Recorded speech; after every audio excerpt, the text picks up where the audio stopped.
السلام عليكم. رجعوا لنا الجمهوريه القديمه. رجعوا لنا الجمهوريه القديمه، احنا مش عايزين جمهوريه جديده.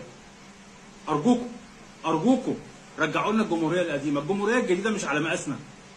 احنا الجمهوريه القديمه كانت طيبه. الجمهوريه القديمه كانت حنينه. الجمهوريه القديمه كنا عارفين نعيش فيها. الجمهوريه الجديده مش عارفين نعيش فيها. الجمهوريه الجديده الكهرباء فيها بتقطع والحاجه غاليه والبنزين بيغلى والعيش بيغلى والحياه بتغلى ومضروبين ضربه منيله. الجمهوريه الجديده مش على مقاسنا. الجمهوريه الجديده مش على قدنا. رجعوا لنا الجمهوريه القديمه ارجوكم ارجوكم. رجعوا لنا الجمهوريه القديمه، احنا مش عارفين نعيش في الجمهوريه الجديده. مرتبات مش مكفيه. عمرو اديب كان طالع بيقول لك 10000 جنيه ما يكفوش في الشهر. الناس بياخدوا 4000 جنيه و5000 جنيه، يعملوا ايه؟ دول ميتين. احنا مش عارفين نعيش في الجمهوريه الجديده. قسما بالله انا في الجمهوريه القديمه كان مرتبي 2800 جنيه وكانوا بيكفوني طول الشهر.